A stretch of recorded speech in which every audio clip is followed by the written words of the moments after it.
Hello guys! Welcome to my video! Ito nga pala ang aming morning ganap. My husband ganap lang. After namin mag-burger, kape, breakfast, inutusan ko siya na itanim na yung luya saka yung melon. So sabi niya, go naman.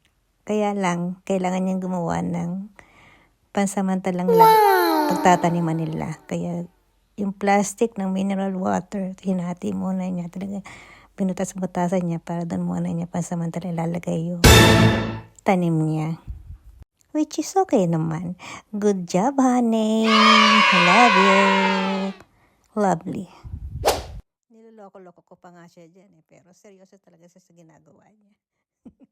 Ayaw pa istorbo. Kaya, hayaan na nga natin yung moment sa kanya. Focus na lang tayo sa ibang bagay.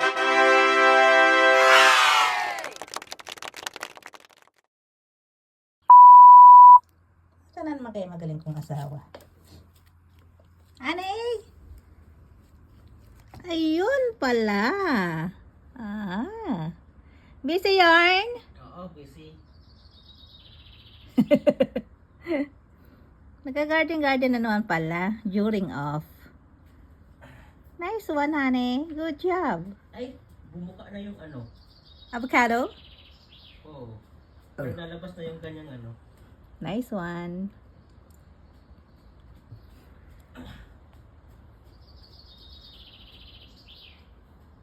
Tingin naman dito. Hi guys. Ang hirap ko garden.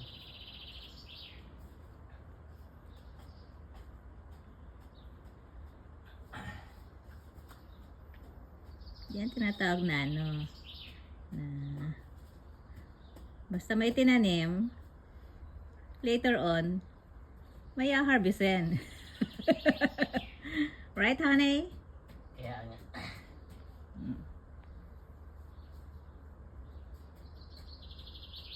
Laki naman namin sibuyas. Nakadami na kami ng harvest dyan. Sibuyas dahon. Sa side niya meron ng luya, saka tomato. Hopefully, magtuloy-tuloy. Pinapatanim ko sa kanya yung melon eh. Where's the melon? Here.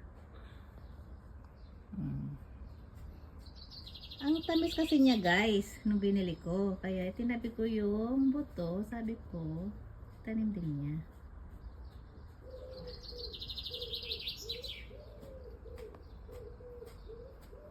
Our small garden. Starting to build a garden. Bye guys!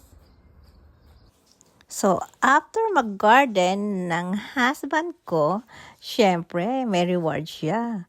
Mag-ice cream break kami. Wow! Ice cream yummy! Ice cream break! Di ba? Happy na siya dyan, basta may ice cream. Fast forward, eto naman at ako naman ng kanyang binawian. Inutusan naman niya ako, nagupitan ng kanyang hair. So, syempre, mabait tayong misis. Madali lang naman gupitan to kasi ganyan-ganyan lang naman yan. May nakita kasi kami sa Asda na na electric na panggupit. Wow! Ayan, nagbabibrate lang siya. So, para ka lang naglalaro. Pinagtitripan yung kanyang hair. Gusto niya yan eh. Let's see what is outcome. Pero, lang naman niya, meron naman yung number kung anong size yung gusto mong cut. So, pag-practice natin ang hair ni Javi. Testing din natin kung okay itong nabili namin. Kasi mamaya guys, meron na siyang pasok mamayang hapon. So, bigyan natin kung anong hilig niya. Kasi kanina naman, sinunod naman tayo. So, okay din. Ito nga't kinakabahan-kabahan pa siya. Baka daw hindi magpantay-pantay yung paggupit ko sa kanya. Aba, ikaw naman nagsabi na gupitan kita. Bakit ngayon magre-reklamo ka? Parehas lang naman tayo baguan sa ganitong industry.